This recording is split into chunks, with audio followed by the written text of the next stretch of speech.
49 అంటే సంతానం, 49 అంటే సంతోషం. 39 ఆంధ్రప్రదేశ్, తెలంగాణ. ప్రభుత్వ పాఠశాలల్లో ఇంగ్లీష్ మీడియం బోధనతోనే జరుగుతుంది. ఎందుకని మీరు అంత ప్రబలంగా నమ్ముతూ వచ్చారు సార్? 100 ఏళ్ళు సంస్కృతం నేర్చుకునే హక్కు శూద్రులకు, దళితులకు, ఆదివాసీలకు, స్త్రీలకు లేదు. ఇక్కడున్న బ్రాహ్మణులకు, క్షత్రియులకు, వైశ్యులకు మాత్రమే చదువుతారు. మహాత్మా పూలే మొట్టమొదట శూద్రుడు, బడికి పోయిన శూద్రుడే కాకుండా ఇంగ్లీష్లో చదువుకున్న శూద్రుడు. గులాంగిరి, స్లేవరీ అనే పుస్తకము రాశాడు. ఆయన ఇంట్లోకి వెళ్ళి వెళ్ళగొట్టాలని తిలక్ వాళ్ళ తండ్రికి చెప్పి వెళ్ళగొట్టించాడు. అది నా కళ్ళు ఒక్కసారి తెరిపించింది. మాలామాదిగలను చూస్తే అంటరాని వాళ్ళుగా చూసేవారు. ఇద్దరు సమాన మానవులు అన్టచబుల్గా ఎట్లా చూస్తారు? నాకు షాకింగ్ ఏంటి అంటే, బీజేపీ అంటుంది ఐఎమ్ సేయింగ్ దట్స్ రాంగ్. ఎందుకంటే నువ్వు ద్వంద్వ వైఖరి చేస్తున్నావు. చంద్రబాబు నాయుడు దగ్గరికి నేను 98లో అంటే ఆయన ఏమన్నారంటే, ఆ ప్యాంప్లెట్ అంతా చూసి, మా పార్టీ పేరే తెలుగుదేశమయ్యా, మేము ఎట్లా గవర్నమెంట్ స్కూళ్ళలో ఇంగ్లీష్ మీడియం పెడతాం, మరి మీ కొడుకు లోకేష్ని ఇంగ్లీష్ మీడియంలో ఎందుకు చదివిస్తున్నారు? తర్వాత సుక్కారామయ్య ఒక రోజు ఆర్ట్స్ కాలేజ్ మీటింగ్కి పిలిచారు. ఆ మీటింగ్లో సుక్కారామయ్య వచ్చి అప్పుడు ఒక పిల్లగాడు లేచి అడిగాడు, సార్ ఒక్కటే ప్రశ్న. పిల్లలందరూ నిలబడి, ఏం సార్ మాకు ఇంగ్లీష్ ఏంటి, రిజర్వేషన్ ఎత్తేయండి. ఎందుకంటే చాలా శక్తులు వ్యతిరేకంగా ఉన్నాయి, నాకు తెలుసు. ఈ జగన్మోహన్ రెడ్డి పోతున్నప్పుడు ఆంధ్రలో తల్లులు గమనించారు. ఏం కావాలి మీకంటే తల్లులు, మా పిల్లలకి ఇంగ్లీష్ మీడియం చెప్పు. జగన్మోహన్ రెడ్డి వీళ్ళంతా కలిస్తే ఓడిపోతాడని వాళ్ళు అనుకుంటున్నారు. అంటే Jaganmohan Reddy has found out a clue for reforming even house. 3 రోజుల తేడాతో భారతదేశంలో ఇనాగ్రేట్ అయింది. ఒకటి అంబేద్కర్ టెంపుల్ విజయవాడలో, ఇంకొకటి శ్రీరామ్ టెంపుల్ అయోధ్యలో. కానీ ఇక్కడ మ్యూజియం వెళ్ళి మీరు ఒకసారి చూడండి, ఇది టెంపుల్ కదా. రామాయణ మహాభారతాల్లో పెద్ద పెద్ద బంగ్లాలు ఉన్నాయి, ఎవరు కట్టారో చెప్పలా. ఫర్దర్గా కూడా ఇది ఇలాగ ప్రోగ్రెస్ అనేది ఉండాలి అంటే ఏం జరగాలి? ఈ ఎన్నికల్లో జగన్మోహన్ రెడ్డి, చంద్రబాబు నాయుడు, పవన్ కళ్యాణ్ రాగానే ఇంగ్లీష్ మీడియం అది ముట్టుకుంటే సివిల్ వార్ అవుతుంది. బాబరీ మసీద్ కంటే ఎక్కువ అవుతుంది అది.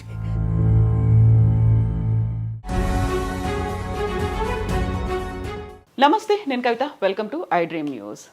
సమాజంలో ఉన్నటువంటి సాంఘిక అసమానతలు తొలగడానికి డాక్టర్ బిఆర్ అంబేద్కర్ రచించినటువంటి రాజ్యాంగాన్ని ఎంతగా అనుసరించాల్సినటువంటి అవసరం ఉందో, అలాగే సోషల్ జస్టిస్ రావాలి అంటే ప్రభుత్వ పాఠశాలల్లో ఇంగ్లీష్ మీడియం బోధించాల్సినటువంటి అవసరం అంతే ఉంది అంటూ 3.5 దశాబ్దాలుగా పోరాడుతూ ఉద్యమం చేస్తూ వచ్చినటువంటి ప్రొఫెసర్ కంచె ఐలయ్య గారు ప్రస్తుతం మనతో పాటుగా ఉన్నారు. నమస్కారం సార్. నమస్తే అమ్మా.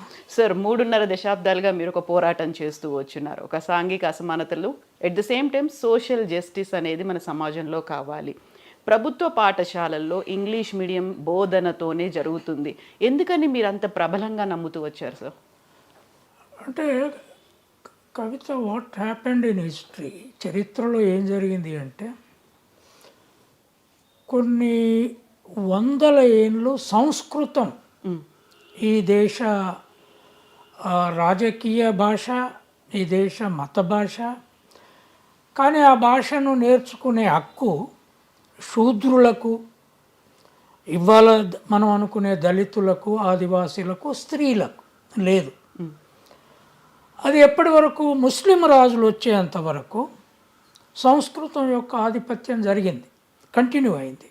రాజులు దాన్నే వాడుకున్నారు, పూజారి వర్గము, ఋషులు. తర్వాత ఇవాళ హిందూ గ్రంథాలు అనుకునేటివి అన్నీ కూడా ఏన్షియంట్ పీరియడ్లో సంస్కృతంలో రాశారు.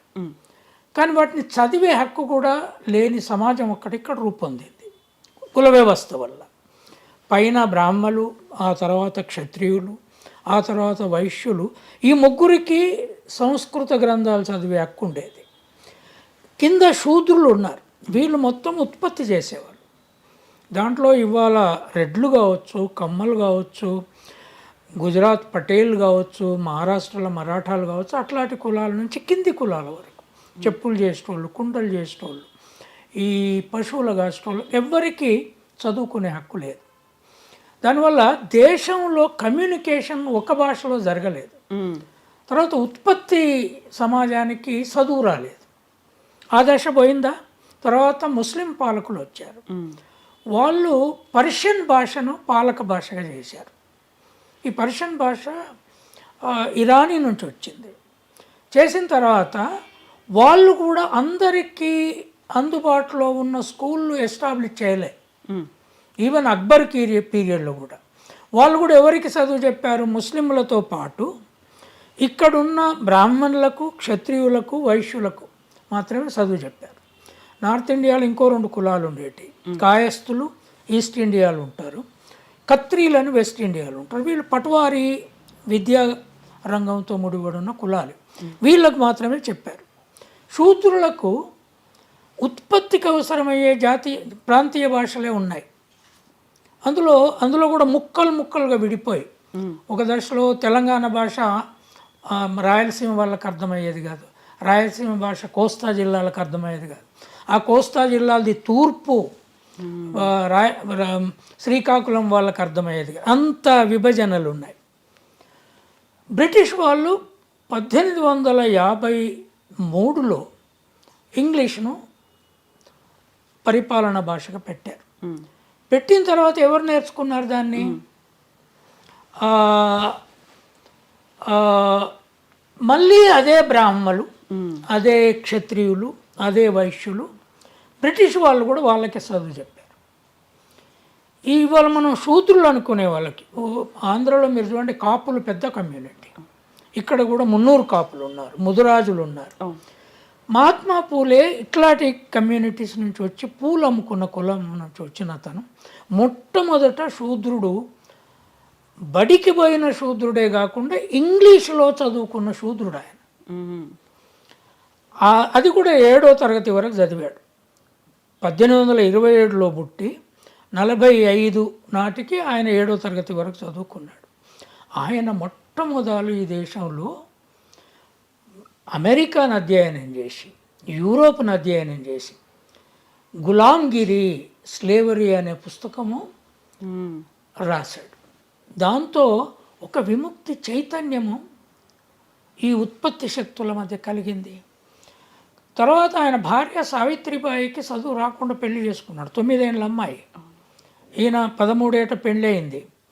వాళ్ళిద్దరిని ఒక రూములకు తోలి, ఆ రోజులలో సంసారం ఆ పిల్లలు కూడా చేయించేవాళ్ళు. 11 ఏళ్ళకి పిల్లలు అయిన వాళ్ళు చాలామంది ఉన్నారు. ఈవెన్ గాంధీకి అట్లా అయ్యారు. ఆయన పిల్లలు కనకుండా 18 ఏళ్ళు వచ్చేంత వరకు ఆమె చదువు చెప్పాడు. దానికోసమే ఆయన ఇంట్లోకి వెళ్ళగొట్టాలని తిలక్, ఆ పూనా నగరంలో అంత గొప్ప నాయకుడు అని పేరున్న బాలగంగాధర్ తిలక్, ఆమెకి ఎట్లా చదువు చెప్తాడు అని వాళ్ళ తండ్రికి చెప్పి వెళ్ళగొట్టించాడు. ఆమె ఏం రాసింది ఎరికైనా? తర్వాత మొదటి టీచర్ ఆమె. మనకు బ్రిటిష్ వాళ్ళు వచ్చిన తర్వాతనే ఇంగ్లీష్ వల్ల ప్రపంచం అర్థమైంది. నేను కూడా చదువుకున్నాను, ఆమె కూడా ఇంగ్లీష్ నేర్చుకుంది. ఇంగ్లీష్ భాష మన మాతృభాష అయినాడు ఈ దేశం అంతా ఒకరితో ఒకరు మాట్లాడుకోవచ్చు, ప్రపంచంతో మాట్లాడుకోవచ్చు అని కనిపెట్టింది. ఆ ఒక్క చిన్న పోయము నేను 88-89లో చదివాను, కారంచేడు ఉద్యమం తర్వాత. అది నా కళ్ళు ఒక్కసారి తెరిపించింది. అంటే నేను అప్పటికి ఇంగ్లీష్లో పాఠాలు చెప్తున్నాను, బాగా ఇంగ్లీష్ నేర్చుకోవాలని ఊళ్ళో నుంచి వచ్చాను. మా జనరేషన్స్కి చదువు లేదు, గొర్రెలు కాసుకొని అడవులలో బతికిన కుటుంబాలు మాయి.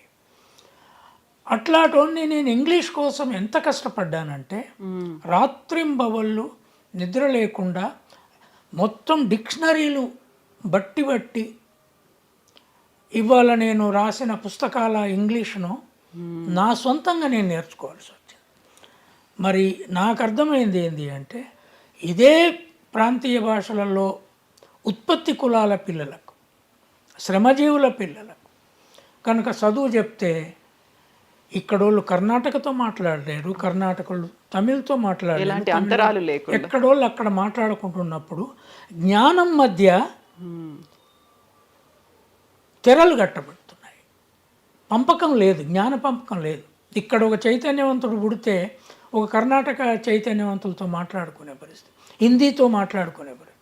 అప్పుడు నాకు అర్థమైంది, ఇవాళ ఉన్న గ్రామాలలో ఉన్న ఆదివాసులు, దళితులు, అంటరాంతనం. మా కుటుంబము చాలా లోయెస్ట్ కాస్ట్గా చెప్పబడే కుటుంబం కూడా మాలా మాదిగలను చూస్తే అంటరాని వాళ్ళుగా చూసేవాళ్ళు. ఇది నాకు చిన్నప్పటి నుంచి ఒక బాధ ఉంది.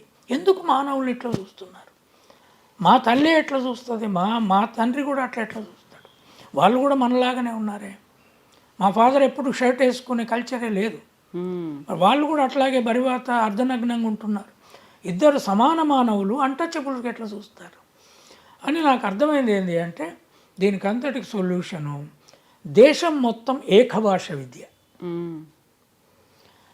ఏకభాషతో పాటు డిగ్నిటీ ఆఫ్ లేబర్ను పాఠాలు చెప్పాలి. ఎగ్జాక్ట్లీ. అది ఎప్పుడు వచ్చింది నాకు? నేను వైఎమ్ నాట్ ఏ హిందూ, ఆ తర్వాత ఒక 10 ఏళ్ళు గ్రామాలలో తిరిగి రీసెర్చ్ చేసి పోస్ట్ హిందూ ఇండియా, ఒక్కొక్క కులంలో ఎంత సైన్స్ ఉన్నది, కుండ చేతలో ఎంత సైన్స్ ఉన్నది, మట్టి పిసుకుట్లో ఎంత సైన్స్ ఉన్నది, ఆ కుండను మలుసుట్లో చేత్తో మలుసుట్లో ఎంత బ్రహ్మాండమైన టెక్నికల్, కంప్యూటర్ కీబోర్డును హ్యాండిల్ చేసిన దానికంటే ఎక్కువ స్కిల్తో హ్యాండిల్ చేస్తున్నాడు ఆ పాటర్. ఓ గొర్రెల కాపరి మీట్ అండ్ మిల్క్ ఎకానమీ ఎట్లా తయారు చేస్తాడు, ఊల్ ద్వారా ఎట్లా తయారు, ఇదంతా అధ్యయనం చేసి రాసిన బుక్ అది. అది చూసిన తర్వాత నాకు అనిపించింది రెండిటి ద్వారా విప్లవం వస్తుంది ఈ దేశంలో. ఒకటి ఇంగ్లీషు మీడియం విద్య గవర్నమెంట్ స్కూల్స్లో. ఎందుకంటే నేను హైదరాబాద్కి వచ్చే నాటికి నాకు షాకింగ్ ఏంటి అంటే మా క్లాసులో 11 మంది అమ్మాయిలు ఉండేవాళ్ళు, ఎంఏలు మొత్తం 40 మేము. ఆ 11 మంది అమ్మాయిలు ఇంగ్లీష్ మీడియంలో చదువుకున్నారు, 2 అబ్బాయిలు ఇంగ్లీష్ మీడియంలో చదువుకున్నారు. మిగతా వాళ్ళంతా మేము ఊళ్ళో నుంచి 10th 11th వరకు తెలుగు మీడియంలో చదువుకొని వచ్చినాం. మాకు ఇంగ్లీష్ అంటే రాదు, కానీ నేను నేర్చుకున్నా. ఏ ఇయర్ సార్ ఇది? 1974. ఓకే. అప్పుడు అంటే క్లాస్లో మగపిల్లలకి ఊళ్ళ నుంచి వచ్చిన వాళ్ళకి పెద్ద అంబిషన్ ఏం దొరికినా క్లాస్లో ఉన్న అమ్మాయిలతో మాట్లాడాలి, అది కూడా ఇంగ్లీష్లో మాట్లాడాలి. అది ఆ అమ్మాయిలు కూడా వాళ్ళు చాలా ఆ రోజులలో ఫ్యూడలిజం చాలా ఉండేది కదా, వాళ్ళు కూడా బ్రాహ్మణ్ కమ్యూనిటీ నుంచి ఎక్కువ వచ్చారు, వాళ్ళు కాన్వెంట్ స్కూళ్ళలో చదువుకున్నారు, వాళ్ళకి అప్పటికే ఇంగ్లీష్ మాతృభాష అయింది. ఏమి ఫ్లో చేయాలన్నా ఇంగ్లీష్ వాక్యాలు వస్తాయి వాళ్ళకి. ఊళ్ళ నుంచి వచ్చిన వాళ్ళని నేను ఒక్కని తప్ప ఎవ్వరూ అమ్మాయిలతో మాట్లాడే సాహసం చేసేవాళ్ళు కాదు. దో ఇన్ టర్మ్స్ ఆఫ్ మార్క్స్ ఈ ఊళ్ళల్లో వచ్చిన వాళ్ళకు తర్వాత పరీక్షలు రాస్తే ఎక్కువ వచ్చిన వాళ్ళు ఉన్నారు, కానీ ఇంగ్లీషు ఇబ్బంది. తర్వాత నేను రియలైజ్ ఏంది అంటే ఐఐటీలలో, ఐఐఎంలలో, సెంట్రల్ యూనివర్సిటీలలో నేను తర్వాత దేశమంతా తిరిగి ఉపన్యాసాలు ఇచ్చి జేఎన్యూలో, ఢిల్లీలో, తర్వాత ఐఐటీలో ఉపన్యాసం ఇస్తే ఇంగ్లీషు రాక ఎంత టెక్నాలజికల్ నాలెడ్జ్ ఉన్నా ఆత్మహత్యలు చేసుకోవాల్సిన పరిస్థితి ఈ దళితులకు, ఆదివాసులకు, బీసీలకు, రిజర్వేషన్లలో పోయిన వాళ్ళకి అక్కడ ఏర్పడుతుంది. అవును, రీజనల్ లాంగ్వేజెస్ అనేవి లేకపోవడం. అంటే రీజనల్ లాంగ్వేజ్లో టెక్స్ట్ బుక్సే లేవు కదా. Where is the question of regional? ఐఐటీలో ఎక్కడ చెప్తారో తర్వాత అట్లా చెప్పుడు కూడా కరెక్ట్ కాదు. బీజేపీ అంటుంది ప్రాంతీయ భాషలలో ఐఐటీలో ఇంజనీరింగ్ పాఠాలు చెప్పండి. I'm saying that's wrong. ఇప్పుడు అట్లా చదివి ఎక్కడికి పోతారు వీళ్ళు? ఏ జ్ఞానం సంపాదిస్తారు? అప్పుడు నాకు అర్థమైంది ఏంటి అంటే ఈ గ్రామాలలో పిల్లలకు విపరీతమైన తెలివి ఉంది, కరేజ్ ఉంది. వాళ్ళు చెట్లను ఎక్కారు, పావులతో పోరాడారు, జంతువులతో పోరాడుతారు, పంటలు పండించు తెలుసు, స్కిల్స్ ఉన్నాయి వాళ్ళకి, ఉన్నాయి. కానీ జ్ఞాన సంపద స్కూల్లో లేదు, ఇంట్లో లేదు. దీనికి సొల్యూషను ఇంగ్లీష్ మీడియము. ఎవరి వృత్తి అయినా భగవంతుని దృష్టిలో, మనుషుల దృష్టిలో సమానమని కనుక పాఠాలలో పెడితే ఈ పిల్లలు సైంటిస్టులు అయ్యే అవకాశం ఎక్కువ ఉంది.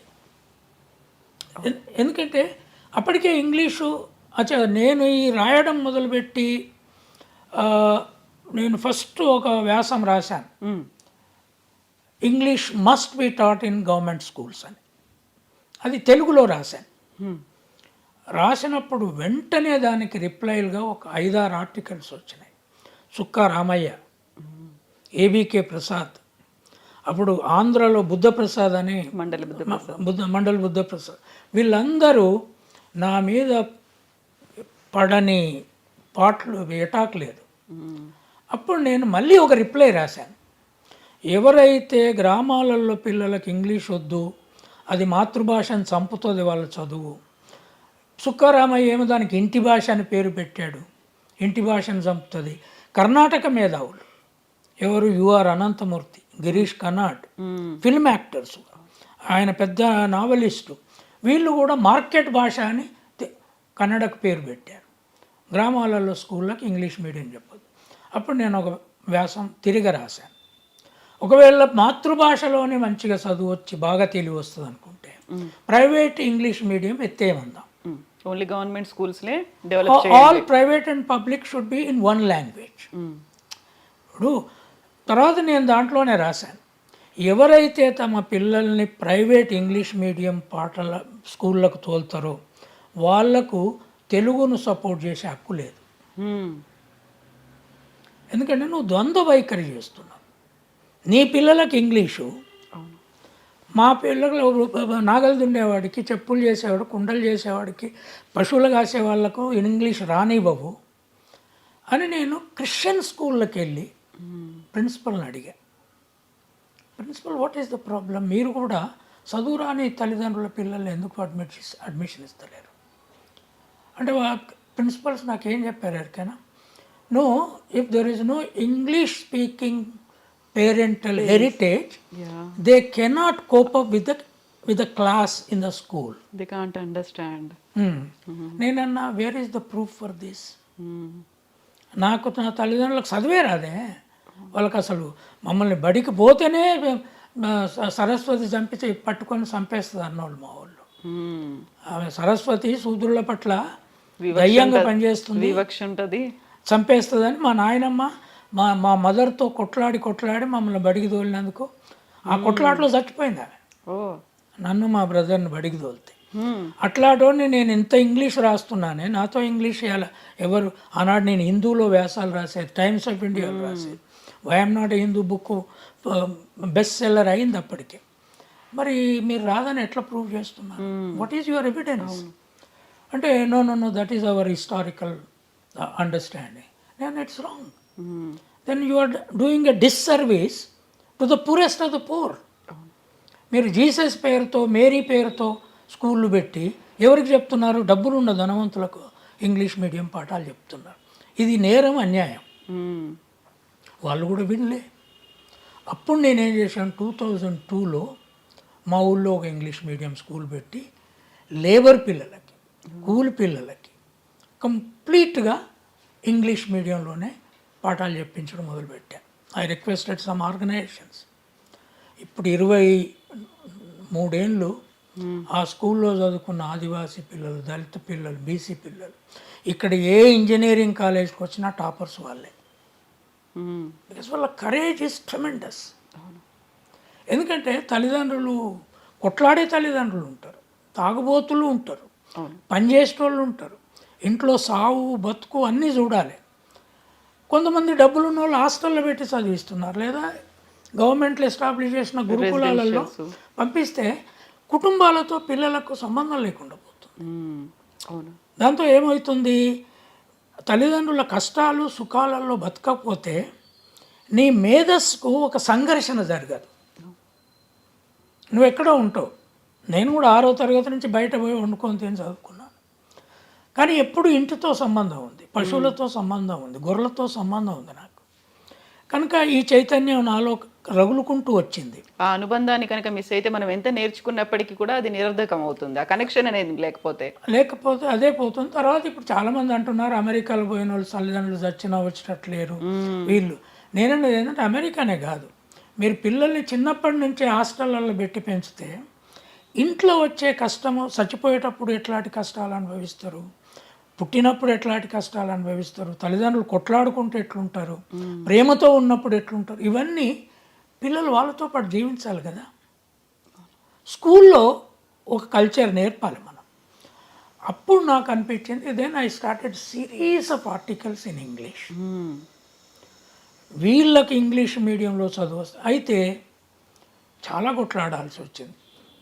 ఒకరోజు అయితే చంద్రబాబు నాయుడు దగ్గరికి నేను 98లో, అప్పుడు ఆయన ఫస్ట్ టైం చీఫ్ మినిస్టర్గా ఉన్నాడు, టీమ్ ఉస్మానియా స్కాలర్స్ని జమ చేసి ఒక కరపత్రం రాసి కనీసం ఒక 3 సబ్జెక్టులు ఇంగ్లీష్లో చెప్పించండి, మొత్తం కాకపోయినా గవర్నమెంట్ స్కూల్లో. అంటే కామన్గా సిలబస్లో 6 ఉంటాయి స్కూల్లో, దాంట్లో ఇంగ్లీష్ ఒకటి ఎట్లా ఉంటుంది, తెలుగు, మీరు సోషల్ మ్యాథమెటిక్స్లో హాఫ్ ఇంగ్లీష్ ఉంటుంది అంతా, all your formulas are in English, plus minus English కాకపోతే ఏంది అది, అట్లే చెప్తారు. అంటే ఆయన ఏమన్నారంటే, ఈ పిల్లలు పోయి అసెంబ్లీలో ఆయన కలిస్తే ఆ ప్యాంప్లెట్ అంతా చూసి, మా పార్టీ పేరే తెలుగుదేశమయ్యా, మేము ఎట్లా గవర్నమెంట్ స్కూళ్ళలో ఇంగ్లీష్ మీడియం పెడతాం అంటే, మా పిల్లలు ఏమడిగారంటే, నిజమే సార్, మరి మీ కొడుకు లోకేష్ని ఇంగ్లీష్ మీడియంలో ఎందుకు చదివిస్తున్నారు, ఆయన కూడా తెలుగులో చదవాలి కదా. తర్వాత సుక్కారామయ్య ఒక రోజు ఆర్ట్స్ కాలేజ్ మీటింగ్కి పిలిచారు, English medium and Telugu medium education మీద. ఆ పిల్లలు ఎంఫిల్ రాయాలి, పిహెచ్డి థీసిస్లు రాయాలి, ఇంగ్లీష్ రాదు, సబ్జెక్ట్ వచ్చు. నా దగ్గర పిహెచ్డి చేస్తున్న వాళ్ళు ఉన్నారు, చాలామంది సోషల్ సైన్స్. ఆ మీటింగ్లో సుక్కారామయ్య వచ్చి, తెలుగు మన ఇంటి భాష, దాన్ని చంపితే మన సంస్కృతి అంతా చచ్చిపోద్ది అని, సంస్కృతిలో ఏముంటుంది అని అన్నీ చెప్తున్నాడు. మనం తినేది, మనం ఉండేది, మాట్లాడుకునేది. అంటే వాళ్ళు ఒకటి ఏం ఉదాహరణ చెప్పేదంటే, ఉగ్గుపాలతో ఎక్కిన భాష తెలుగు, మాతృభాష కదా. అప్పుడు ఒక పిల్లవాడు లేచి అడిగాడు, సార్ ఒక్కటే ప్రశ్న నాది, కొద్దిగా ఆగండి మీరు, మీకు మనవలు మనవరాళ్ళు ఉన్నారా అని అడిగాడు. ఉన్నారు అన్నాడు. ఏ మీడియంలో పెట్టించారు అన్నాడు. అప్పుడు సుక్కారామయ్య ఏమన్నాడంటే, నా బిడ్డ అల్లుడు నా చేతిలో ఉంటే నేను వాళ్ళని తెలుగు మీడియంలో పెట్టిద్దును, కానీ ఆ దురదృష్టవశాత్తు వాళ్ళు నా చేతిలో లేరు, వాళ్ళు పెద్ద ఇంగ్లీష్ మీడియంలో చదివిస్తున్నారు. అంటే పిల్లలందరూ నిలబడి, ఏం సార్ మేమందరం నీ చేతులు ఉండాలని వచ్చినవా, నీ బిడ్డ నీ అల్లుడు ఉండరు, మా పిల్లలు ఉండాలనా, నువ్వు రాసే తెలుగు వ్యాసాలు మా పిల్లలు చదవాలి, కానీ నీ మనవలు మనవరాలు చదవరు, కనుక ఇక్కడి నుంచి నడుస్తారా, ఉపన్యాసం బంద్ చేస్తారా లేదా అన్నారు. గొడవ అయింది. ఆయన అప్పుడు లేని నేను ఇంగ్లీష్ వ్యతిరేకం కాదు అని. రాజశేఖర్ రెడ్డి వచ్చినాక ఇదంతా పేపర్లలో నడుస్తుంది గొడవ. అవును, ఏళ్ళు గడుస్తున్నాయి, అది అట్లా నడుస్తున్నాయి. రాజశేఖర్ రెడ్డి వచ్చిన తర్వాత ఇదంతా గమనించి ఆయన ఏంది అంటే, ఇంగ్లీష్ మీడియం ప్యారలల్ సెక్షన్స్ 6000 స్కూళ్ళల్లో పెట్టే డిసిషన్ తీసుకున్నాడు. అప్పుడు ఇదే సుక్కారామయ్య, బుద్ధప్రసాద్, ఆయన తెలుగు భాష అధ్యక్షుడుగా ఉన్నాడు, అధికార సంఘం అధ్యక్షుడిగా ఉన్నాడు బుద్ధప్రసాద్. వీళ్ళంతా పోయి రాజశేఖర్ రెడ్డిని అడిగారు, సార్ మీరు తెలుగు పెడితే గవర్నమెంట్ స్కూళ్ళల్లో మాతృభాష నాశనం అయిపోద్ది అంటే, రాజశేఖర్ రెడ్డి ఏమన్నా అంటే, అది కాదండి మీ పిల్లలు ఎక్కడ చదువుతున్నారు అని వాళ్ళని అడిగారు. సేమ్ క్వశ్చన్ మళ్ళీ అడిగితే ఎవరేం మాట్లాడలే. ఇది అన్యాయం, మంచిది కాదు, నేను తెలుగు మూసేయట్లేదు కదా, తెలుగు చదువుకునే వాళ్ళు తెలుగు చదువుకుంటారు, ఇంగ్లీష్ చదువుకునే వాళ్ళు ఇంగ్లీష్ చదువుకుంటారు. అది కూడా ఒక 6000 స్కూళ్ళల్లో ఎక్స్పెరిమెంట్ చేద్దాం. అప్పుడు పెద్ద రాష్ట్రం కదా, సమైక్య రాష్ట్రంగా ఉంది, అప్పుడు సమైక్య రాష్ట్రంగా ఉంది. అప్పుడు నేను ఒక వ్యాసం రాశాను. ఇప్పుడు మొదలైంది, ఒక మార్పు మొదలైంది. అయినాక ఏమీ జరగట్లేదు, పెద్దగా ఏమి మార్పు రావట్లేదు, ఎందుకంటే ఒక అక్కడ ఇంగ్లీష్ సరిగా చెప్పే టీచర్లు లేరు, ఇదంతా ప్రాబ్లం ఉంది. ఎప్పుడైతే జగన్మోహన్ రెడ్డి పాదయాత్రలో నడిచిండో అప్పటికే నేను చాలా టీవీలలో మాట్లాడున్నా, మాకు ఇంగ్లీష్ ఏంటి, రిజర్వేషన్ ఎత్తేయండి, మాకు రిజర్వేషన్ మమ్మల్ని ఇన్సల్ట్ చేస్తున్నారు, అప్పుడు మేమే పోటీ పడతాం అందరితో. మేము పోటీ కాదు, మీరు ఎక్కడ మిగలరని చెప్పిన నేను. ఓకే, మా పిల్లలకి ఇంగ్లీషులో మీ పిల్లలతో సమానంగా చదువు చెప్తే, మీ పిల్లలు ఇప్పుడు మొత్తం శూద్ర, దళిత్, ఆదివాసీ పిల్లల సంఖ్య ఎంత ఉంటుంది, ఈ చిన్న కులాల సంఖ్య ఎంత ఉంటుంది. లక్షలాది మంది పరీక్షలు రాసినప్పుడు దాంట్లో టాలెంటెడ్ వందలాది మంది ఉంటారు, వీళ్ళని ఉట్టిగా ముంచేస్తారు. అవును, మేము ఊళ్ళలో చదువుకొని ఫస్ట్ టైం ఎంట్రన్స్ ఎగ్జామ్ రాసినాం, మొత్తం రాష్ట్రం ఎంట్రన్స్ ఉస్మానియాకి 74లో, నాది 7th ర్యాంక్. నా క్లాసులో జాయిన్ అయిన 10 మంది ఇంగ్లీష్ మీడియం అమ్మాయిలది నాకంటే తక్కువ ర్యాంక్. ఒక ఇద్దరు ఇంగ్లీష్ మీడియం అబ్బాయిలది ఎక్కువ ఉంది. 1 was first, 1 was third. Okay. But mine was 7th. So చాలామంది తెలుగు మీడియం నుంచి వచ్చిన వాళ్ళకు బెటర్ మార్క్స్ వచ్చినాయి, బట్ కాన్ఫిడెన్స్ లేదు. అవును. సో అప్పుడు నేను ఈ జగన్మోహన్ రెడ్డి పోతున్నప్పుడు ఆంధ్రలో తల్లులు గమనించారు, ఏం కావాలి ఇవాళ ఆధునిక దశ, మార్పు అనేది ఎట్లా రావాలి. అప్పటికి ఏమైందంటే ఒక experiment Rajasekhar Reddy parallel English medium ఇక్కడ పెట్టాడు. పైన ఇంజనీరింగ్లో డాక్టర్ల దాంట్లో చేరిన వాళ్ళకు ఫీజు రీయింబర్స్మెంట్ పెట్టాడు.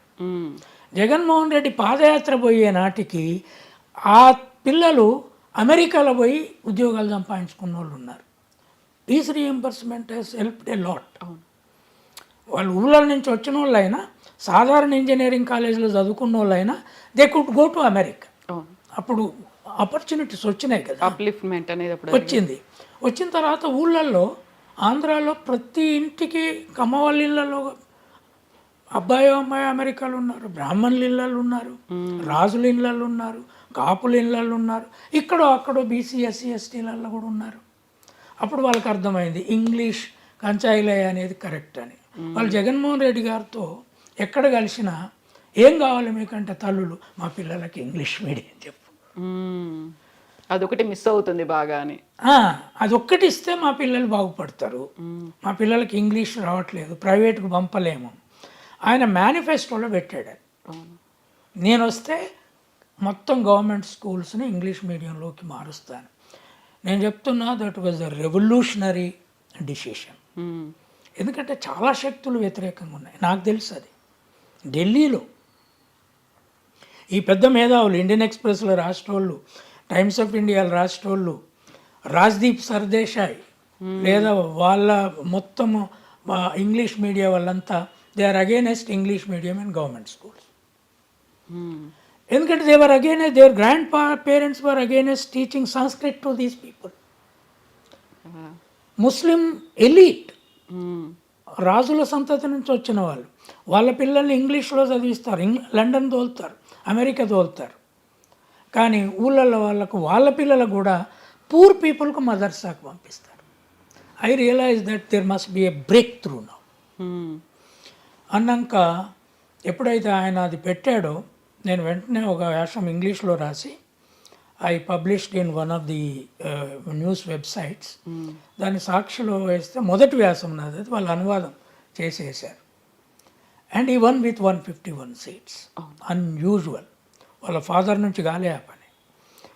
ఇప్పుడు ఆయన పెట్టాడు.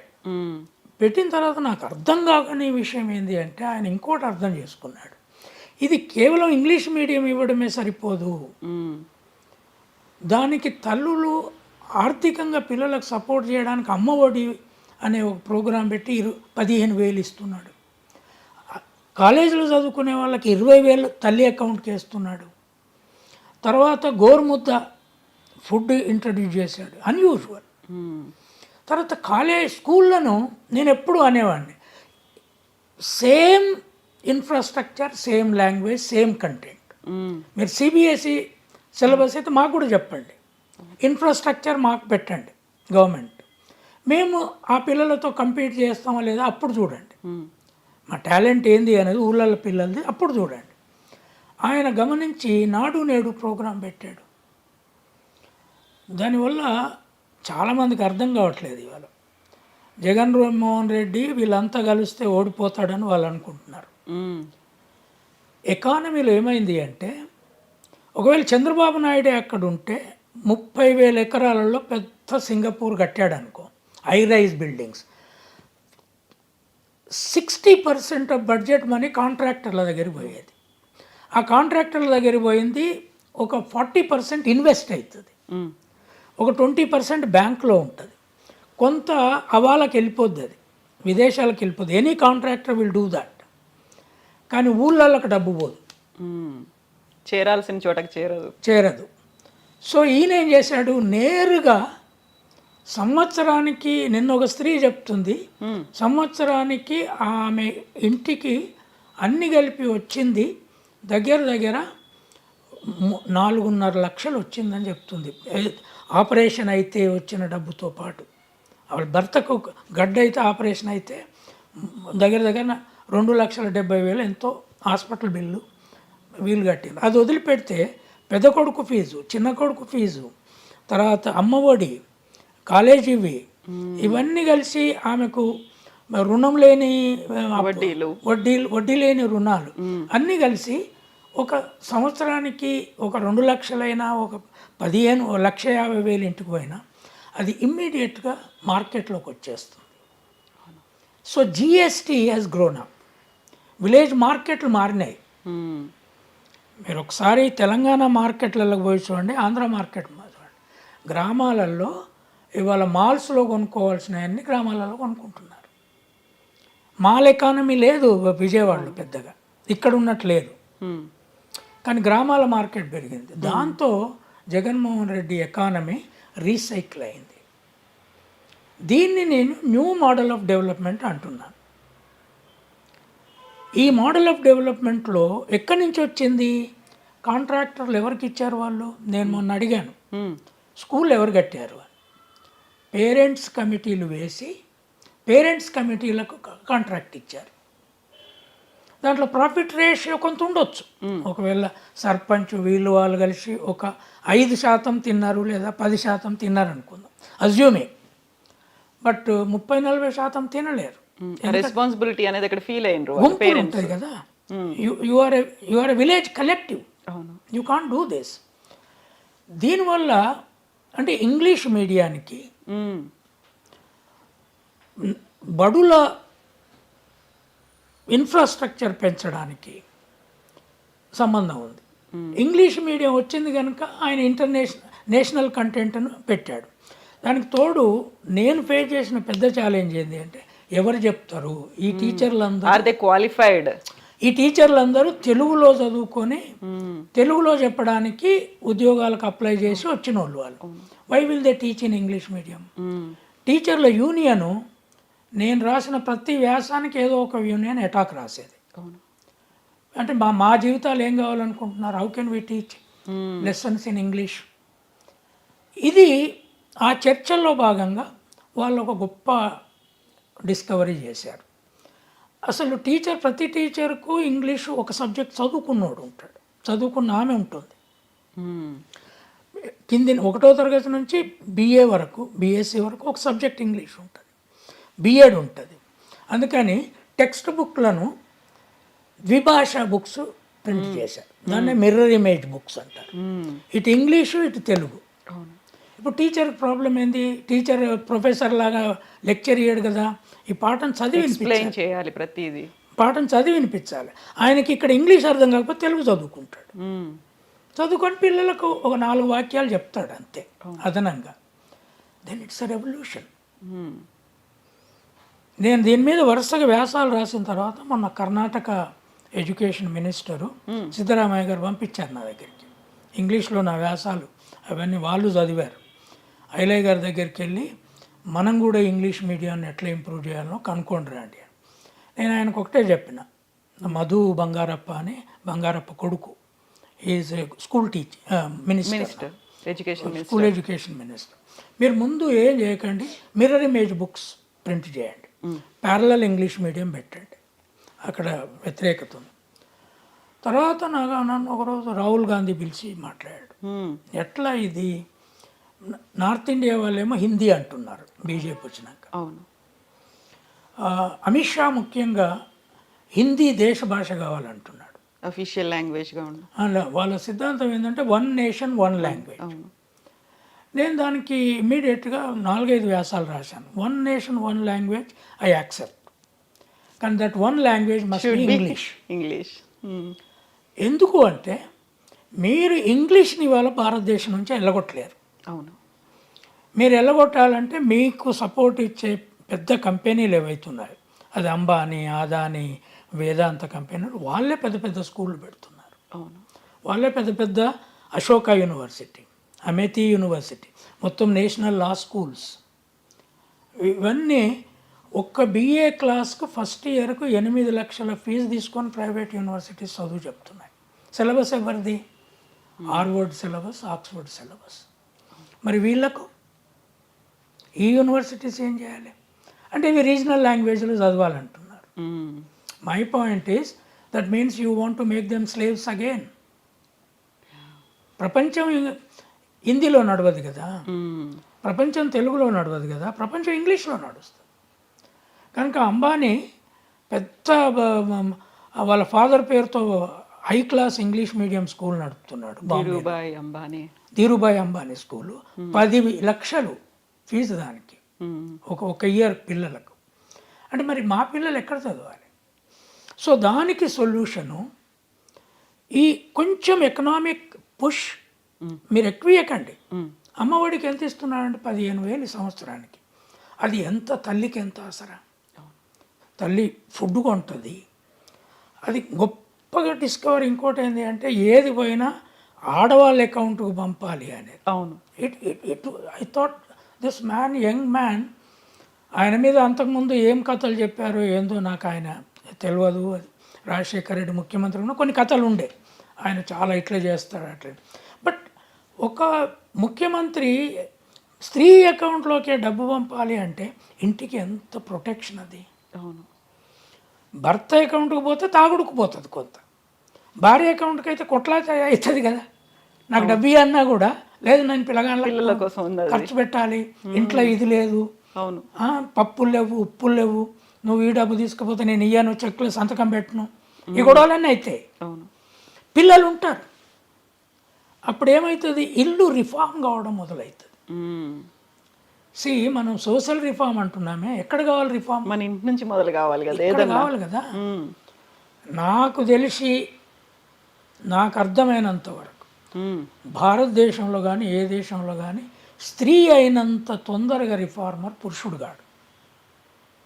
ఎందుకంటే స్త్రీ వంటగదిలోనే ఒక సంఘర్షణ చేస్తుంది. ఆ సంఘర్షణ నుంచే తెల్లారు లేస్తే స్త్రీ బాధ ఏంటి, ఏముండి పెట్టాలి, ఎట్లా వీళ్ళందరికీ ఫీడ్ చేయాలి, తండ్రికి ఆ బాధ ఉండదు. ఆ స్త్రీ రోజువారీ పడే సంఘర్షణ నుండి డబ్బును కాపాడడం మొదలు పెడుతుంది. కనుక నాకు అనిపించింది ఏంటి అంటే Jaganmohan Reddy has found out a clue for reforming even house.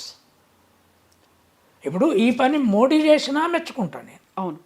ఈ పని చంద్రబాబు నాయుడు చేసుకున్నా మెచ్చుకుంటాను నేను. ఆయన దగ్గర పోయి నాకు ఎమ్మెల్సీ ఎంపీ అని అడగట్లేదు, లేదా నాకేదో జాబ్ ఇవ్వని నేను అడగట్లేదు. I don't even, I never met him Nar I want to meet him. But the question is, ఈ సమాజం మారాలి.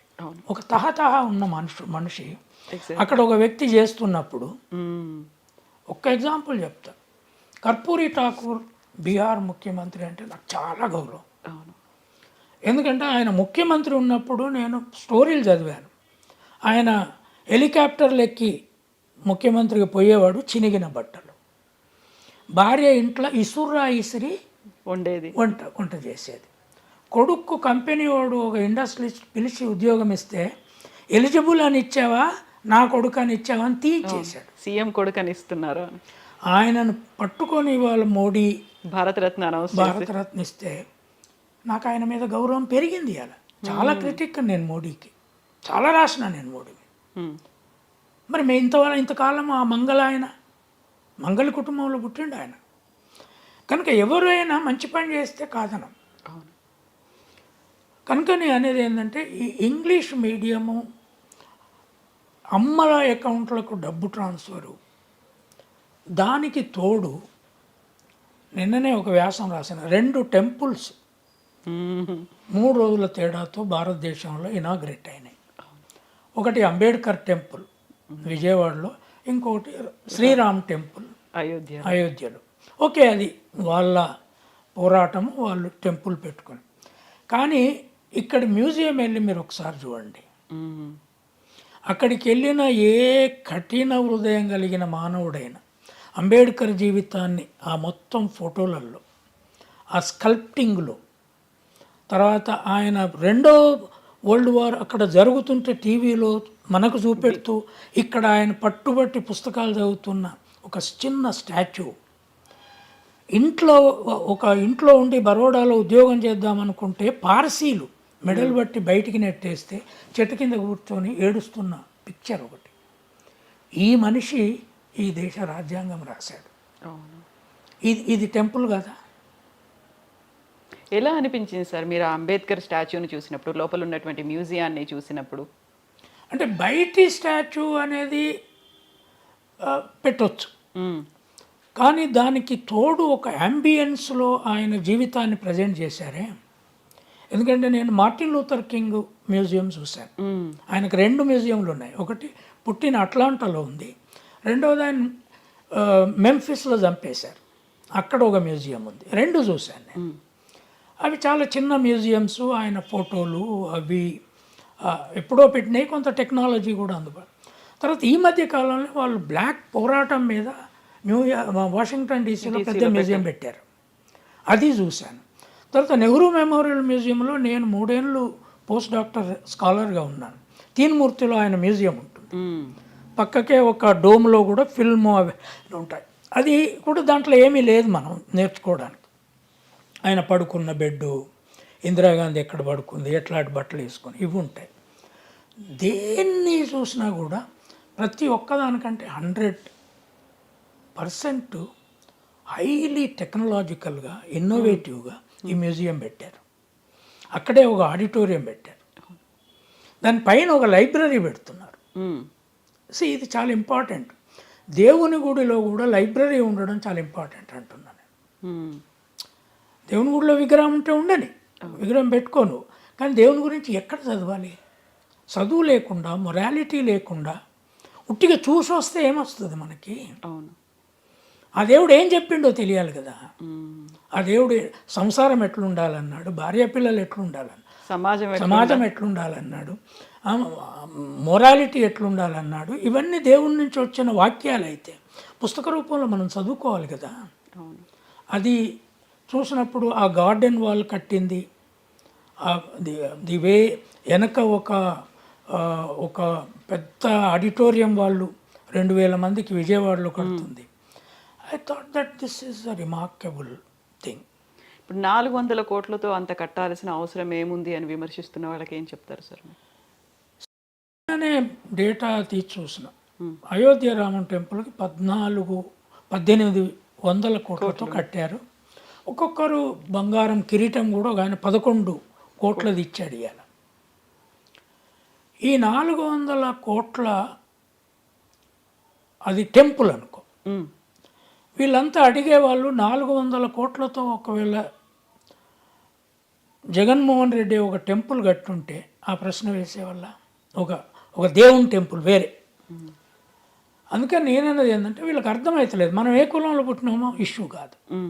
కానీ షిర్డీ సాయిబాబా మొన్నటి వరకు మానవుడు, ఆయనకున్న కట్టడాలు వందలాది కోట్లతో ఉన్నాయి. ఆయన ఇప్పుడు దేవుడు అయిపోయి పూజిస్తాడు. తర్వాత సత్యసాయిబాబా ఎన్ని వందల కోట్లతో కట్టుకున్నారో చూడండి. అది ఈ దేశానికి మానవత్వాన్ని, ఈ దేశానికి ఒక రాజ్యాంగాన్ని, సమానత్వం, సౌభాతృత్వం, స్త్రీ పురుష ఈక్వాలిటీ, స్త్రీలకు లిబరేషన్, పిల్లలకు విద్య కావాలనే తపన పడ్డ మన దేశంలో పుట్టి, ఒక అంటరాని కుటుంబంలో పుట్టి ఆ స్థాయికి చదువుకొని వచ్చి ఈ దేశానికి అన్ని అందించి 65 ఏళ్ళకే అన్ని రోగాలకు గురై చచ్చిపోయిన వ్యక్తి ఆయనకు 400 కోట్లతో కడితే ఏడుస్తారా? అంటే దాని అర్థం ఏంటి అంటే మానవత్వము మన మెదళ్ళల్లో లేదు, భయం ఉంది. అంటే ఒక దేవునికి వందలాది కోట్లు పెట్టి కడితే అక్కడ ఎందుకు భయం? తర్వాత సచ్చిన తర్వాత స్వర్గము, లేదా ఇక్కడ పుణ్యము, లేదా పిల్లలు పుట్టకపోతే పిల్లలు ఇస్తారు. కానీ జ్ఞానం ఇచ్చే మనుషుల్ని దేవునితో సమానంగా చూడడం అనేది చాలా దేశానికి, ప్రపంచానికి ఇంపార్టెంట్.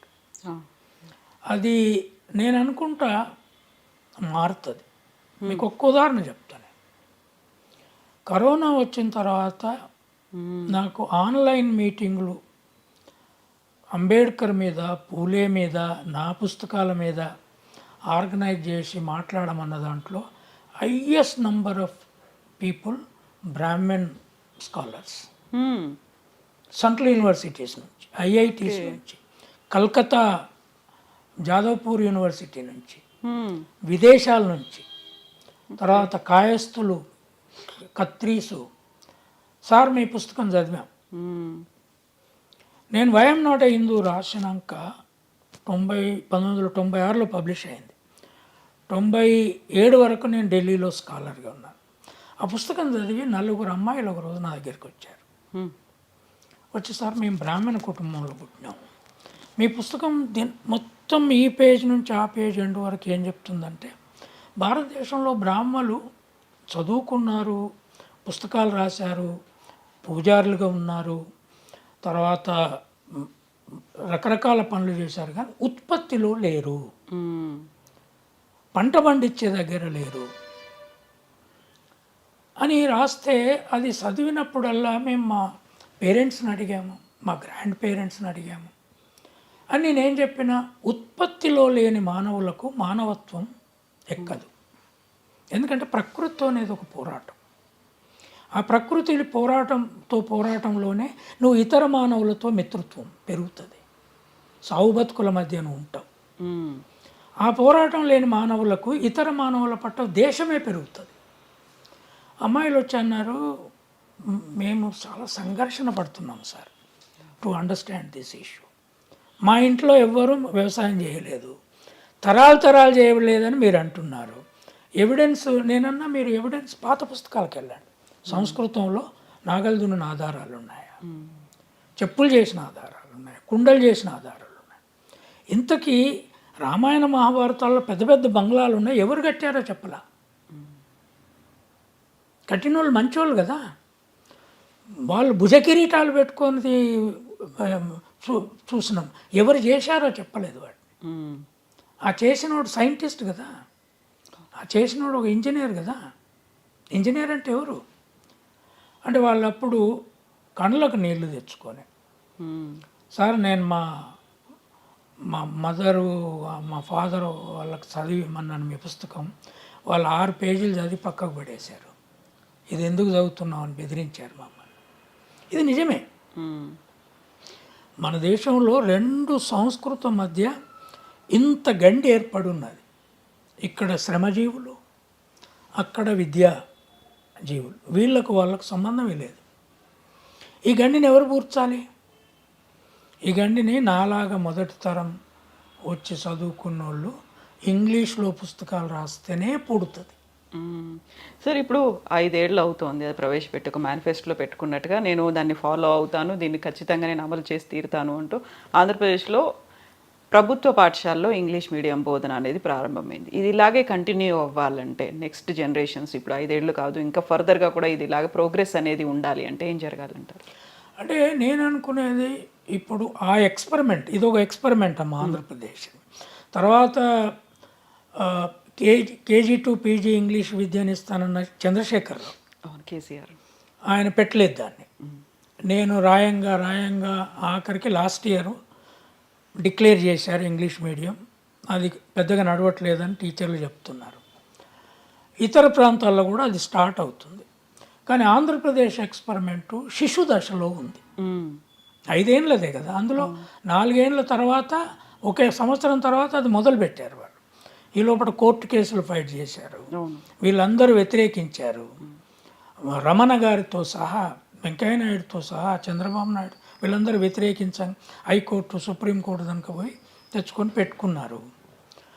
దీన్ని ఈ ఎక్స్పెరిమెంట్ను ఒక 10 సంవత్సరాలన్నా ఒక 2-3 బ్యాచ్లు వెళ్ళిపోయేంత వరకు పెడితే ఉంటే తప్ప తర్వాత వచ్చే తరాలను మిగలనియ్యారు. అందుకే నా అభిప్రాయం ఏంటి అంటే ఆంధ్రప్రదేశ్ ప్రజలు అన్నీ జగన్మోహన్ రెడ్డి మంచి చేస్తున్నాడా చెడు చేస్తున్నా అనేది మన కన్సర్న్ కాదు, ఆ ప్రజలు చూసుకుంటారు.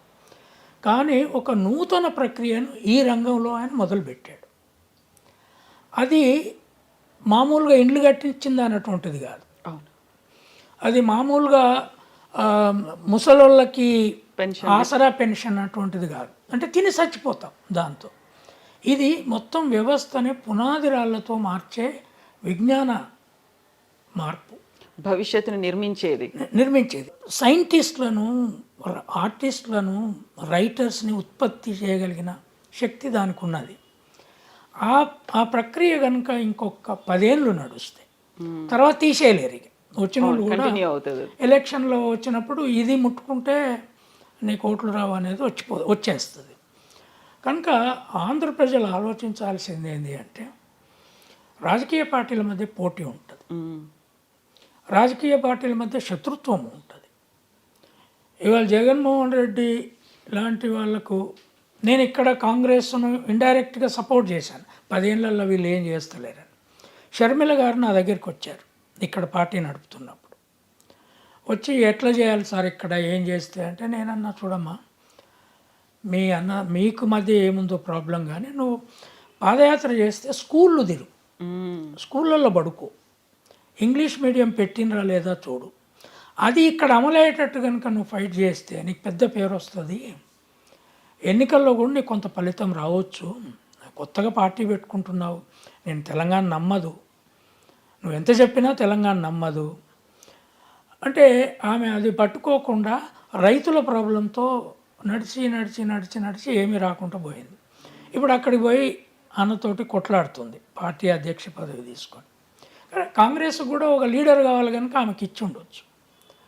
కానీ అనేది ఏంటి అంటే, అసలు ఈ ఎక్స్పెరిమెంట్ మీద మంచిదా చెడ్డదా అనే ఆలోచనే నీకు లేకుండా చంద్రబాబు నాయుడు కూడా ఇగో ఇది ఒక మంచి పని జరిగింది నిజమే, కానీ మిగతాయి చెడ్డవి జరిగినాయి అని చెప్పాలి కదా.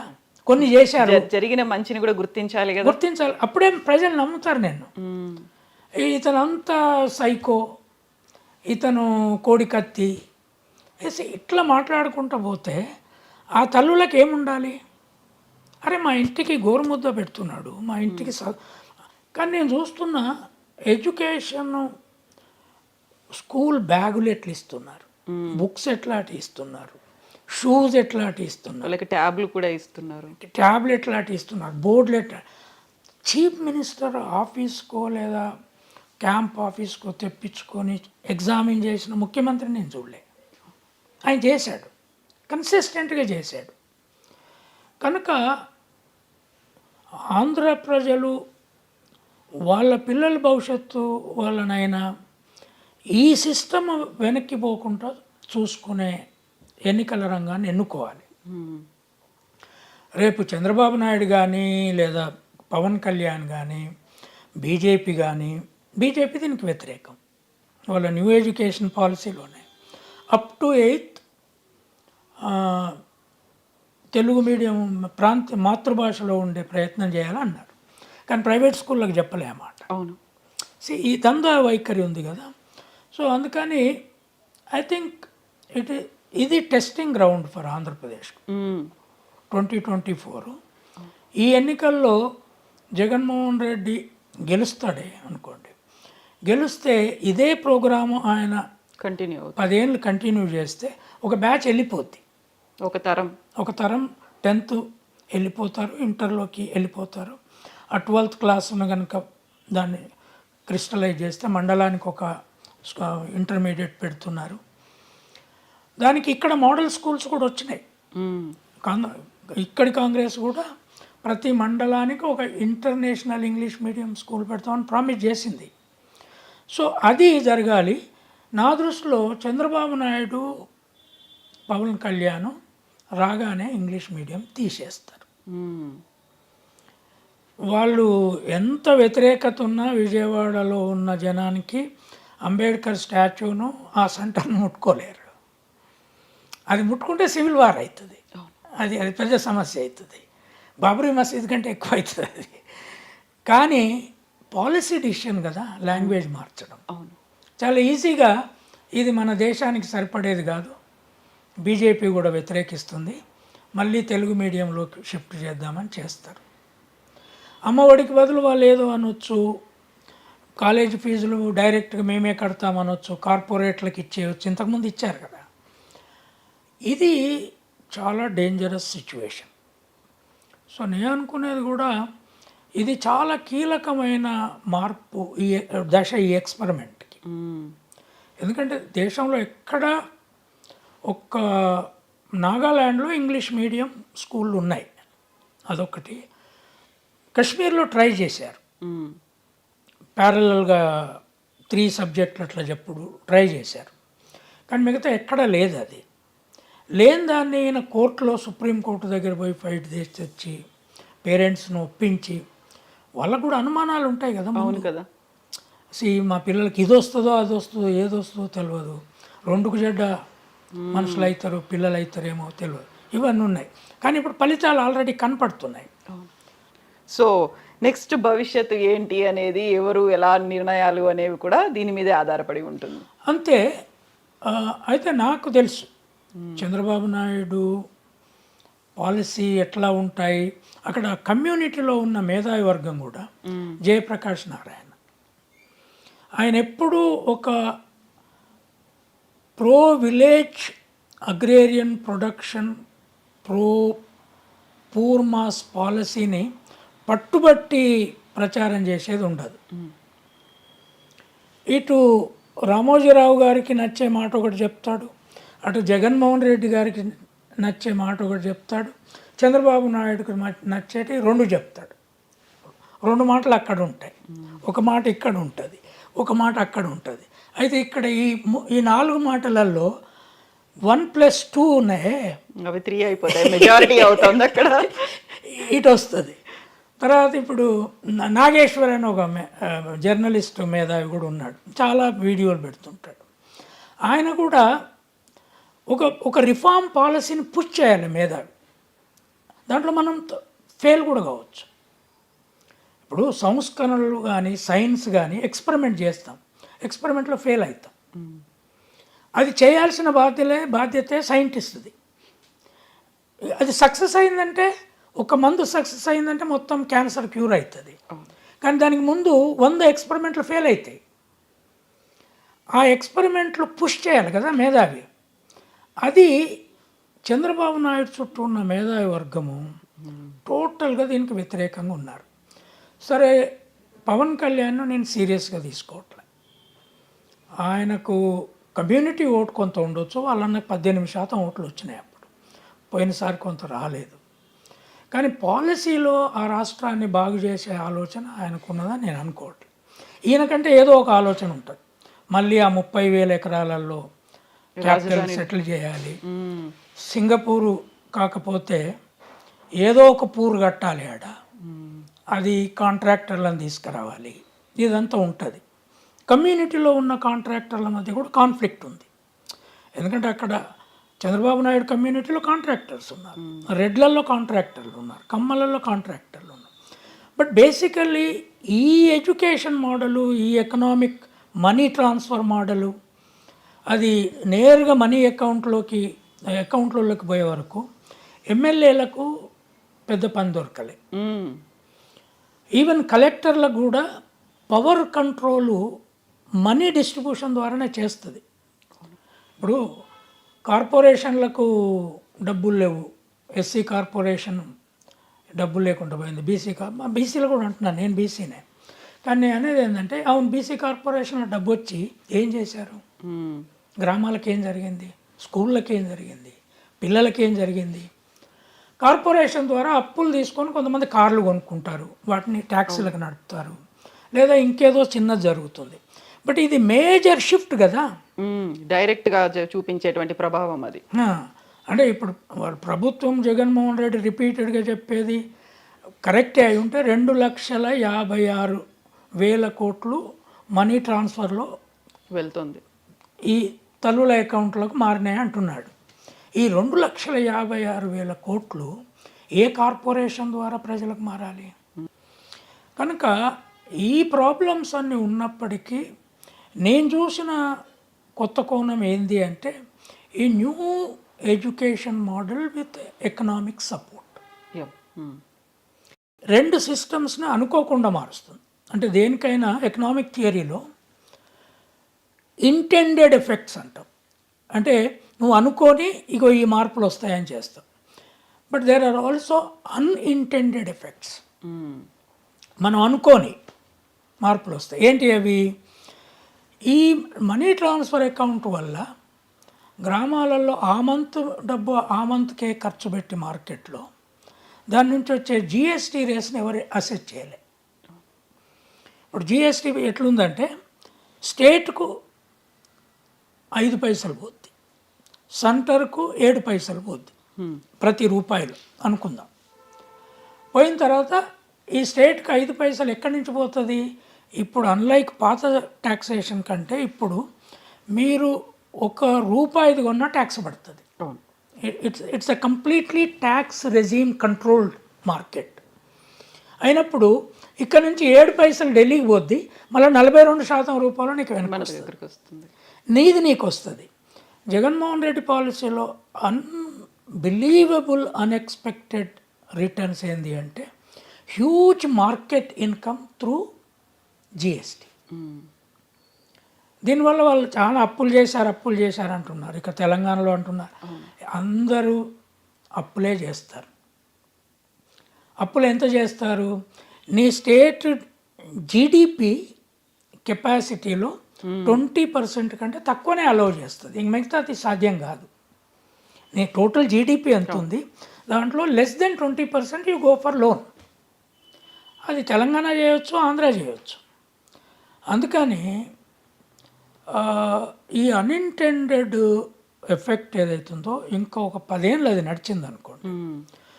అయితే ఇంకో క్రిటిసిజం జరిగింది, రోడ్లు బాగలేవు. ఈ డబ్బంతా ఇక్కడ పెడుతున్నాడు కనుక రోడ్లు వేయలేదు. తర్వాత హై రైజ్ బిల్డింగ్స్ వస్తలేవు, మోడర్నిటీ కనపడతలేదు. అంటే డెవలప్మెంట్ అంటే అభివృద్ధి అనేది ఎక్కడ కనిపించాలి? ఇప్పుడు మనకు హైటెక్ సిటీకి పోయినాం అనుకోండి, అది రాత్రి పోతే న్యూయార్క్ లాగా ఉంటుంది కదా, దాని వీళ్ళు అభివృద్ధి అంటారు. బట్ నేననేది ఏంటి అంటే 70% ఆఫ్ పీపుల్కి ఆ అభివృద్ధితో ఏం సంబంధం? మీరు గ్లాసీ రోడ్లు వేస్తారు, గ్లాసీ రోడ్లకి ఊళ్ళో లేబర్కి వ్యవసాయదారులకి ఎంత సంబంధం? ఓకే, ట్రాన్స్పోర్ట్ కావాల్సిన రోడ్డు ఉండాలి, బట్ నిరంతరంగా ఓల్వో కారో బెంజ్ కారో స్మూత్గా పోవాల్సిన రోడ్లు ఏ దేశానికి అవసరం? ఈ దేశానికి అవసరమని అమిత్ షా ఉన్ను తర్వాత నితిన్ గడ్కరీ చెప్తున్నారు. వాళ్ళు వేస్తున్నారు ఈ హైవేలు ఎయిర్పోర్ట్లు. ఒక్క యూపీలోనే 20 ఎయిర్పోర్ట్లు కొత్తవి కట్టబోతున్నారు వాళ్ళు. తర్వాత సీపోర్ట్లు, వీటి కాంట్రాక్ట్ ఎవరికి పోద్ది? హై ఎండ్ ఇండస్ట్రియలిస్ట్లకు కదా. కనుక నేనేది ఏంటి అంటే స్కూల్ బిల్డింగ్ కడితే డెవలప్మెంట్ కాదంటే ఎట్లా? ఇండ్లు కట్టిస్తున్నారు అనుకో, ఇక్కడ డబుల్ బెడ్రూమ్ ఇల్లు ఇచ్చాడు చంద్రశేఖరరావు, ఓకే, ఎన్ని ఇచ్చాడు అనేది వేరే విషయం.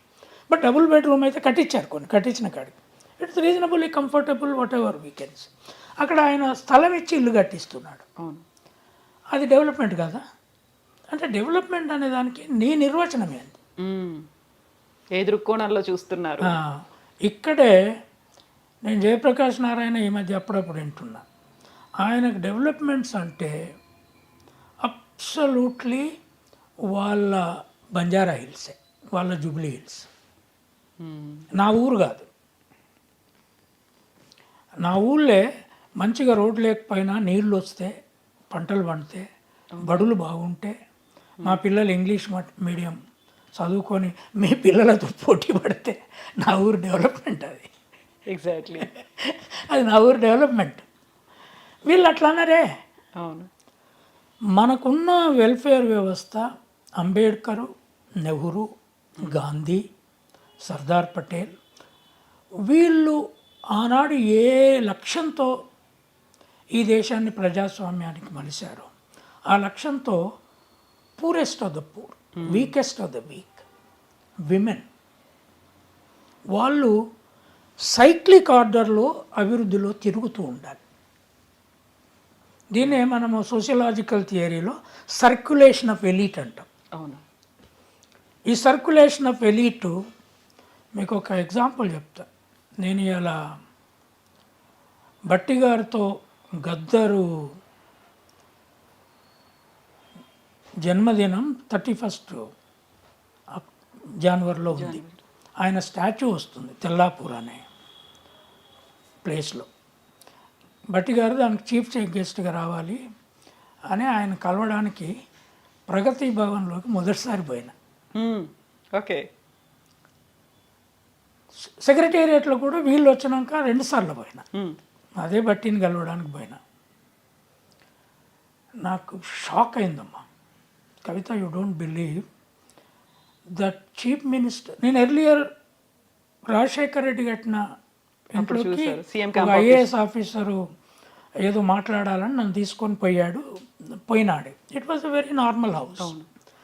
ఈ ఇల్లు చూస్తే ఒక ఆంధ్ర వాళ్ళు దోసుకున్నారు, నా ప్రజలకు తిండి లేదు, నీళ్లు లేవు, కూలీలు వలసపోతున్నారు అని తెచ్చుకున్న రాష్ట్రంలో మొదటి 5 ఏళ్లలోనే ఏ రాజులకు లేనంత బంగ్లా కట్టాడు. విజిటర్స్ పోయి బయట నిలబడే హాలు ఈ మొత్తము 3 బెడ్రూమ్ అపార్ట్మెంట్ కంటే పెద్దగా ఉంది. దాని డిజైన్స్, తర్వాత లోపల ఆయనతో కూర్చొని ఉండే హాలు ప్రైమ్ మినిస్టర్ కూడా లేదు, అది అమెరికన్ ప్రెసిడెంట్కు లేదు. అంటే దీని డెవలప్మెంట్ అంటారా? అక్కడ అన్ని బిల్డింగ్లు కట్టారు, దాని పక్కనే ఇంకో బిల్డింగ్ ఉంది, అదట బ్యాంక్వెట్, సీఎం బ్యాంక్వెట్ అట. ఎవరికి ఇస్తున్నారు వీళ్ళు? సో నేను అనేది ఏంటి అంటే, ఈ దేశంలో మనం అంబేద్కర్, గాంధీ, నెహ్రూ, పటేల్, ఇంకా చాలామంది స్వాతంత్ర పోరాట యోధులు, సరోజినీ నాయుడు, తర్వాత ఎంతోమంది స్త్రీలు దాంట్లో పోయారు. వీళ్ళు కళలు కానీ త్యాగాలు చేసి ఈ దేశానికి ఒక స్వాతంత్రాన్ని ఇచ్చిపోయారు. దాన్ని సైక్లిక్ ఆర్డర్లో లీడర్లు, మేధావులు, స్త్రీలు, పురుషులు ఎదిగే సిస్టమ్, ఎడ్యుకేషన్ సిస్టమ్ ఒక్కటే దానికి మార్గం. ఇప్పుడు మీరు చూడండి, నా తల్లిదండ్రులు గొర్రెలు కాసుకున్నట్టు, కానీ నేను పుట్టే నాటికి వాళ్ళకు ఒక 5 ఎకరాల భూమి ఉంది. నేను పెరిగే నాటికి ఒక పంటలంతా పండందైనా ఒక 10 ఎకరాలు ఉంది. నాకు ఇంకొక 100 ఎకరాలు ఇచ్చిన ఇవాళున్న కంచాయిలే ఉండేవాడా? ఏమొచ్చింది నాకు? అంబేద్కర్ ఇచ్చిన చదువు వల్ల. నేను అంబేద్కర్ చదవగానే ఈయన ఎందుకు మరాఠీలో రాయలే? గాంధీ లండన్ పోయి వచ్చి గుజరాతీలో రాసిండు, ఈయనేమో అమెరికా, యూరోప్, లండన్ పోయి వచ్చి మొత్తం ఇంగ్లీష్లో ఎందుకు రాసిండు? That was a big question for me, because I read Gandhi in and out. Hindu Swaraj చదివాను, ఆయన ఆత్మకథ చదివాను. ఎందుకు రాసిండు? సర్దార్ పటేల్ ఎందుకు పుస్తకం రాయలేక చచ్చిపోయిండు? ఆయన కూడా ఇంగ్లాండ్ పోయి వచ్చిండు. కానీ అంబేద్కర్ ఏం చేసిండంటే, రాత్రింబవళ్ళు కష్టపడి ఇంగ్లీషు బ్రిటిష్ వాళ్ళలాగా నేర్చుకొని ఇంగ్లీష్లో పుస్తకాలు రాసిండు కనుక ఇవాళ ప్రపంచంలో, దేశంలో మనం ఆత్మగౌరవంతో నిలబడ్డాం. ఈ భాషనిస్తూ నేరమా? ఇది ఎట్లా నేరం అవుతుంది? అందుకని మనందరం కూడా, ఎందుకంటే ఈ దినాలు యూట్యూబ్ దినాలు, వాట్సాప్ యూనివర్సిటీలు, చాలా అన్యాయమైన యూట్యూబ్లు వస్తున్నాయి. ఏ మీడియా అయినా ప్రో పీపుల్ మోరల్ వాల్యూస్ లేకుండా నడుస్తే అది ఈ దేశానికి నష్టం తెస్తుంది. నేను దేశద్రోహం అంటలా, ఓకే నీ ఇష్టం, నీకు వాక్ స్వాతంత్రం ఉంది, చేసుకుంటావు. కానీ అందువల్ల ఇవాళ ఇది ఐ డ్రీమ్ కావచ్చు, తర్వాత ఇంకొక టీవీ ఛానల్గా ఇంత కాంట్రాస్ట్ న్యూస్ ఛానల్స్ ఉంటాయి ఎక్కడన్నా? మీరు సాక్షి, నేను అప్పుడప్పుడు కావాలని పెడుతుంటా, సాక్షిని ఒక 5 నిమిషాలు చూసి ఈటీవీకి ఒక 5 నిమిషాలు పోతే టోటల్ కాంట్రాస్ట్. తర్వాత ఏబిఎన్కి పోయినాం అనుకోండి, అది 3వ కాంట్రాస్ట్. అంటే ఇట్లా న్యూస్ని ఇట్లా చేయొద్దు. ఇది this is not good for nation. మీకు ఇష్టం లేకపోయినా న్యూస్గా చెప్పాలి. కనుక ఇష్టం లేకపోయినా ఆంధ్ర తెలంగాణ డెవలప్మెంట్ను వాళ్ళు చెప్పాలి. ఈ జగన్మోహన్ రెడ్డి స్ట్రగుల్ జరుపుతున్నప్పుడు నేను ఒక వ్యాసం రాశాను, ఈనాడు తీవ్రంగా వ్యతిరేకిస్తుంది. అప్పుడు నేను ఒక వ్యాసం రాశాను, ఇట్లా ఈనాడు వ్యతిరేకించడం అనేది ఒక తీవ్ర సమస్యను వాళ్ళకే సృష్టిస్తుంది అని రామోజీరావు చిన్న కొడుకు కిరణ్ నా స్టూడెంట్ నిజాం కాలేజ్లో. నేను ఇంటర్నేషనల్ రిలేషన్ చెప్పేవాడిని ఆ అబ్బాయికి. ఆయన బిఏ అయిన తర్వాత అమెరికా పోయి జర్నలిజం స్కూల్లో చేరాలని నా దగ్గర ఇంటర్నేషనల్ రిలేషన్స్ ఎక్స్ట్రా నేర్చుకోవడానికి మా ఇంటికి వచ్చిపోయేవాడు. ఆయన రామోజీరావు ఇద్దరు కొడుకులను ఇంగ్లీష్ మీడియంలో చదివించిండు. చిన్న కొడుకును నా స్టూడెంట్ని ఇంగ్లీష్ మీడియంలో చదివించిండు. తర్వాత ఆయన భార్య పేరుతో రమాదేవి పేరుతో ఇంగ్లీష్ మీడియం స్కూల్ పెట్టిండు. ఇవి పెట్టి నీ కొడుకుల్ని ఇంగ్లీష్లో చదివించుకొని ఊళ్ళో పిల్లలకు వద్దంటే ఎంత న్యాయమైన ఆర్గ్యుమెంట్ ఇది. నీ చేతిలో పత్రిక ఉందని రాసిన నేను అది. కనుక అట్లాగే రాధాకృష్ణ ఆయన పిల్లల్ని ఏ భాషలో చదివించుంటాడు నాకు తెలియదు. కిరణ్ నాగర్కి తెలుసు కనుక నేను చెప్తున్నా, ఇంగ్లీష్లోనే చదివించుంటాడు. There is no question. కానీ ఇంత వ్యతిరేకత ఇంగ్లీష్ మీడియం స్కూళ్ళకి, అమ్మఒడి ప్రోగ్రామ్కి మంచిది కాదు కదా. తల్లికి అకౌంట్కు డబ్బు పోతుంటే నువ్వు ఎట్లా వ్యతిరేకిస్తావు? సో మీడియా వల్ల కూడా ఒక సివిల్ వార్ సిచ్యువేషన్కు డ్రైవ్ చేస్తున్నారు ఎన్నికల్ని. ఇది తప్పు. ఎవరైనా చేయొద్దు. మనకిష్టం లేకపోతే కొన్ని ఫ్యాక్ట్స్తో ఇష్టం లేకపోతే వదిలేసి, but don't tell absolute lies. That's not good for media. కనుక నేను ఎక్కడో గొర్రెలు కాసుకొని వచ్చి దగ్గర 38 ఏళ్ళు ప్రొఫెసర్గా ఉద్యోగంలో లెక్చరర్ నుండి పనిచేసి ఇవాళ నా 72 ఏట కూడా ఆపకుండా రాస్తున్నా అనగా ఈ దేశం ప్రేమించే వ్యక్తిగా చెప్తున్నా. మీడియా ఎన్నికల రంగాన్ని ఎన్నికలుగా జరపాలి, ఫ్యాక్ట్స్ వెరిఫై చేసి చెప్పాలి. That's good. So that is what my opinion about Andhra Pradesh, Telangana or nation. Thank you so much Ilaiah గారు. మళ్ళీ మనం మాట్లాడుకోవడానికి బోల్డ్ అన్ని అంశాలు ఉన్నాయి. అలాంటి పరిస్థితులు కూడా భవిష్యత్తులో రాబోతున్నాయి కాబట్టి చూద్దాం. Hopefully democracy survives. ఎస్ అండి. Thank you so much Ilaiah garu. Thank you so much. Very much. Thank you sir.